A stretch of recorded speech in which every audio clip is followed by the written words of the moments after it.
Presidente, y por último, preguntarle, en este contexto de la reforma electoral de este Plan B, que es muy necesario para consolidar la democracia en nuestro país, para que ahora sí este Instituto Nacional Electoral y también el Tribunal Electoral del Poder Judicial de la Federación no respondan a los intereses de la élite económica y tampoco a la derecha política en nuestro país, pues preguntarle sobre estas conversaciones que usted sostuvo con su maestro, el ya fallecido doctor en ciencia política Arnaldo Córdoba, quien le mencionaba en estas conversaciones que sostuvo, están grabadas ahí, se pueden revisar en YouTube, preguntarle sobre estas conversaciones donde él decía que el Estado mexicano lo teníamos que recuperar la sociedad, porque estaba pues en manos de la oligarquía, y él decía que la única forma de que fuera efectivo para la sociedad pues era recuperarlo, que ya no estuviera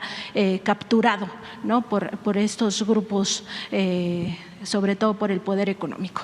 Preguntarle cómo vamos en ese sentido, qué tanto ha avanzado la recuperación del Estado mexicano, entendiendo que hay muchísima resistencia de estos grupos que todavía están enquistados, no solo en los organismos autónomos, sino incluso muchos de ellos permanecen en el gobierno, agazapados, quizá no se han quitado la máscara. ¿Cómo vamos en ese avance de recuperar al Estado mexicano? Y también si pudiera recordar estas conversaciones con el doctor Arnaldo Córdoba. Gracias, presidente. Pues Arnaldo Córdoba, pues un gran maestro,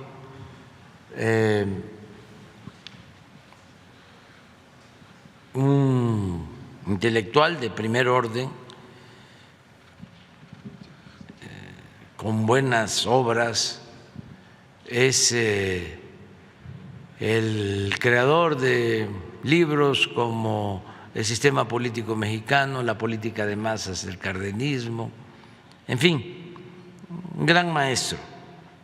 Y cuando nosotros estábamos luchando en la oposición, él nos apoyaba junto con otros intelectuales, Monsiváis, Hugo Gutiérrez Vega, José María Pérez Gay y muchos otros. Ahora hay un relevo también de intelectuales que ayudan mucho.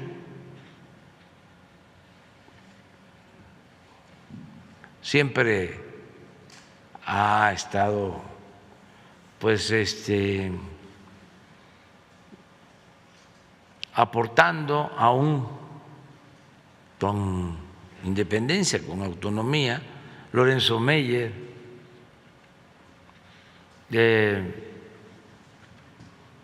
Rafael Barajas, Pedro Miguel,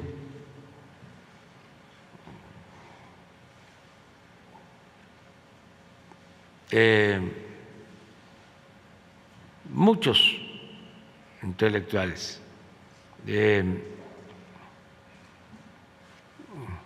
Paco Taibo, Armando Bartra, se me olvida que es muy buen escritor,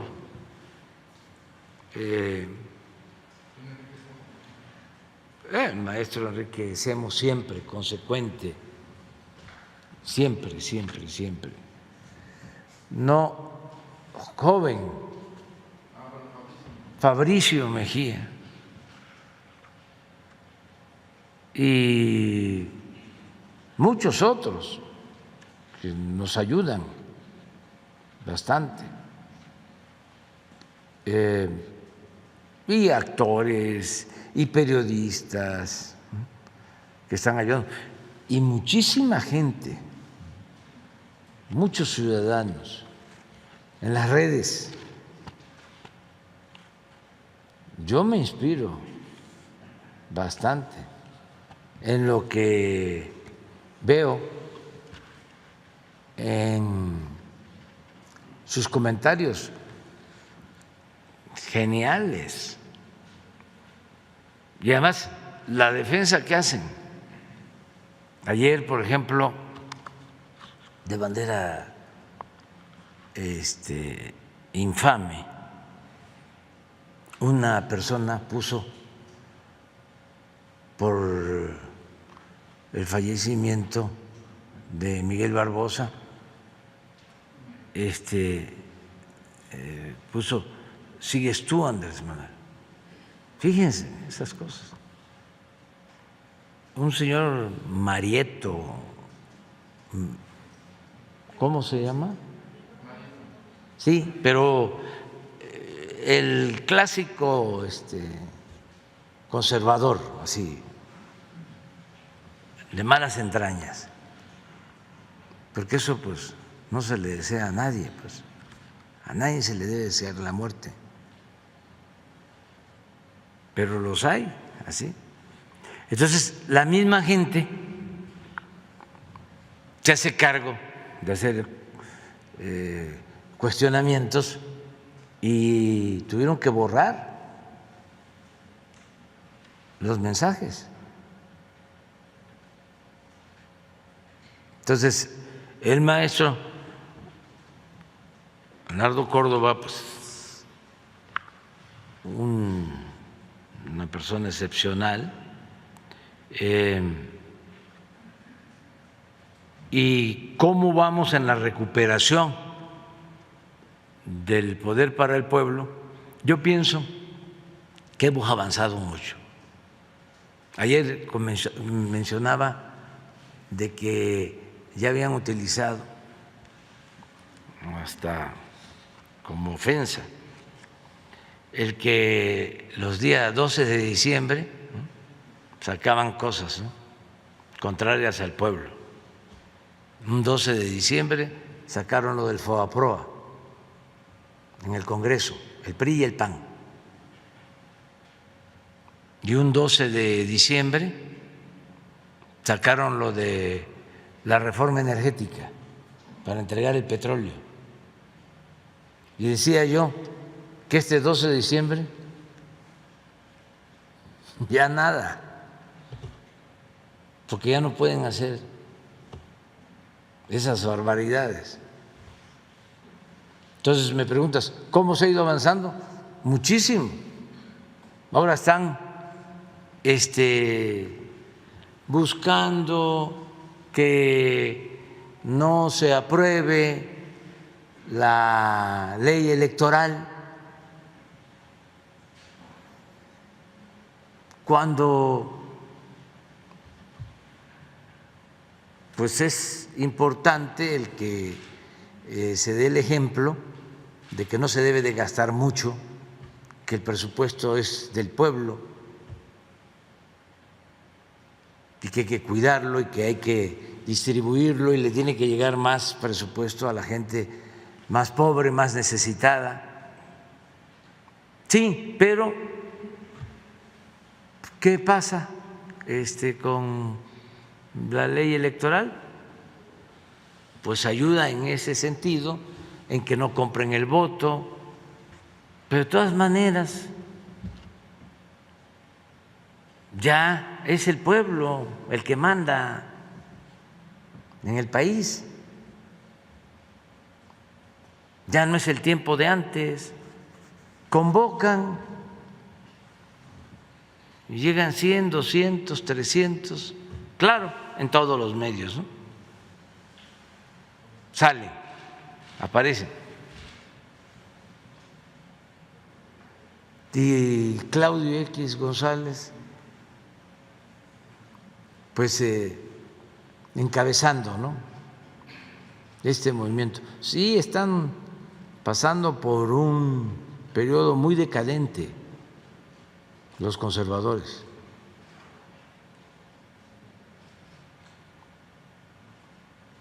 Entonces, sí existe una recuperación del poder por parte del pueblo.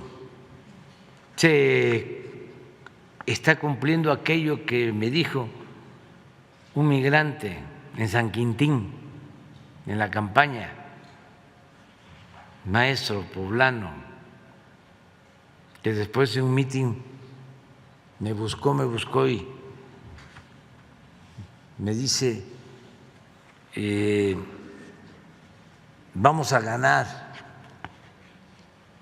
pero no olvide que así como el presidente Juárez separó el poder del clero, del poder civil, porque a Dios lo que es de Dios y al César lo que es del César. Ahora lo que se necesita, no lo olvide, es separar al poder económico del poder político y que el gobierno represente a todos.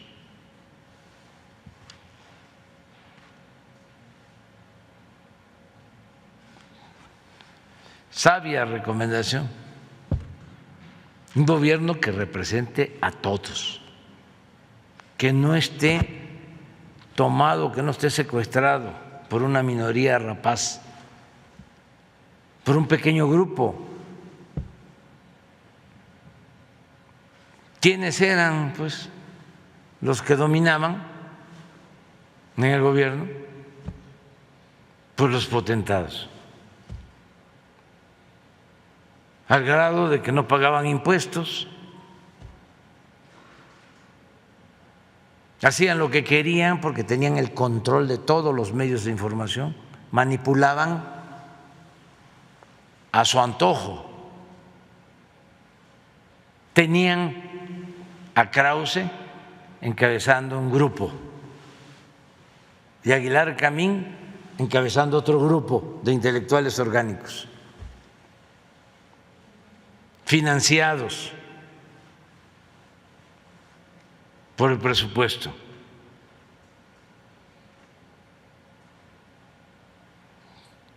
Claudio,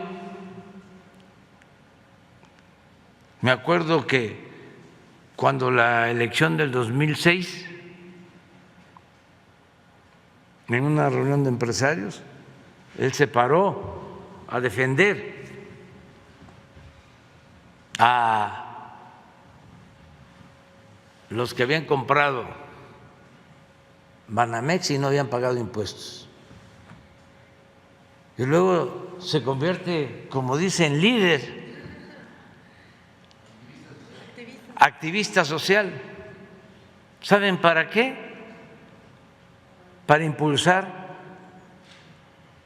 la llamada reforma educativa. Y él encabeza la campaña en contra de la educación pública, en contra de los maestros.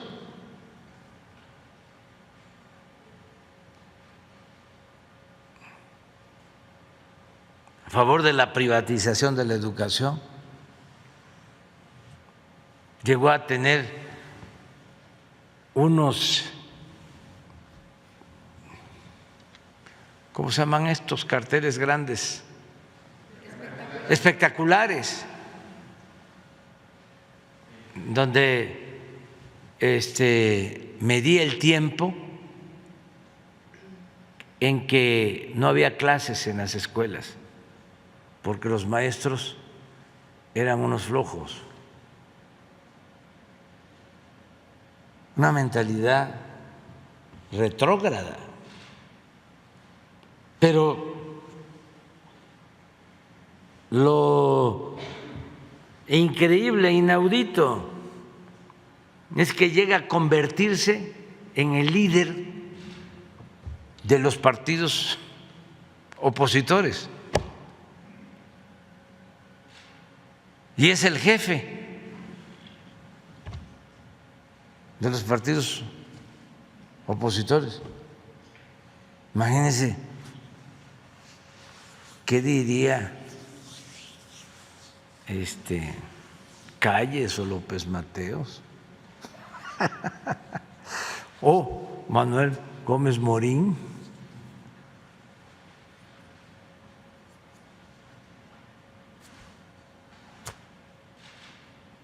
Entonces sí es una etapa decadente para ellos, afortunadamente de esplendor y de renacimiento para la vida pública de México.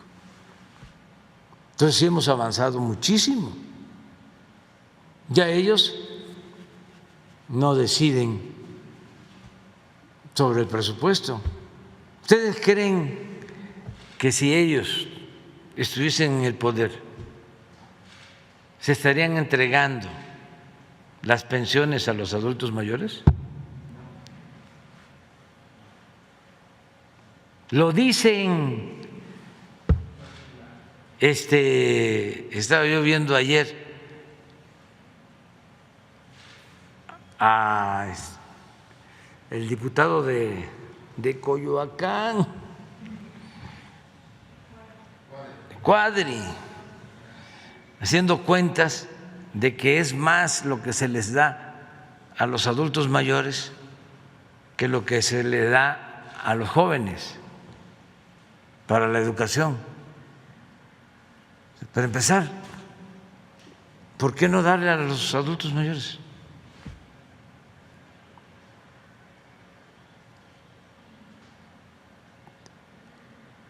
¿Por qué no? Y dice, no sé, creo que 500,000 millones, no, como 800,000 millones o 1 billón, por ahí tiene su… Sí, ¿a quién? A los jóvenes. Y 1,200,000,000 a los adultos mayores. Entonces, pues están mal sus datos. Esto, 1.2 billones a los adultos mayores.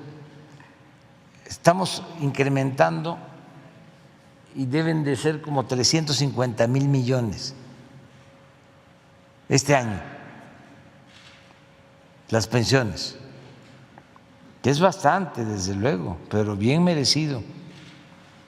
Pero en el caso de los jóvenes, de la educación, no son 400,000, ahí sí son más de 1 billón.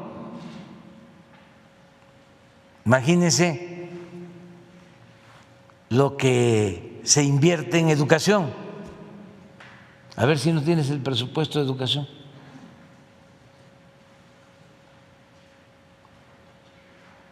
Que tiene que ver con los jóvenes. Pero les molesta. Mire cómo me llama. Calígula. Y Diego Tartufo.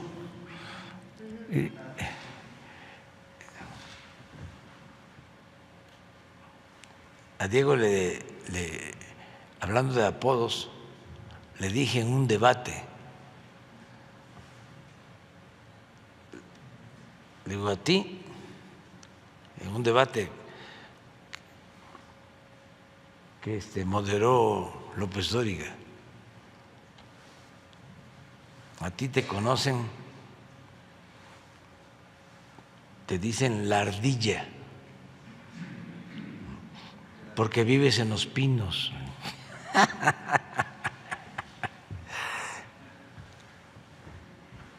Pero no sé.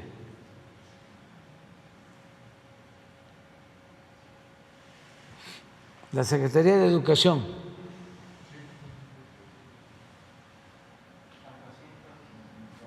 ¿Cuánto?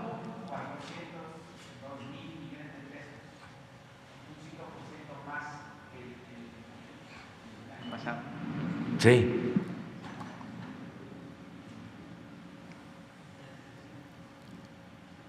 Pero tiene que ser más que eso. Segurísimo que es más que eso. Todo lo que es la educación, más las becas, ¿sí? Que becas y atención a los jóvenes deben de ser como 100,000 millones más. Pero bueno, se atiende a los adultos mayores, se atienda a los jóvenes, se atienda a los discapacitados. No existirían esos programas si ellos mantuvieran el poder. Los hubiesen quitado. Ahora va a ser muy difícil que los quiten porque ya están en la Constitución. Son derechos constitucionales. Así como dicen, el INE no se toca, las pensiones no se tocan.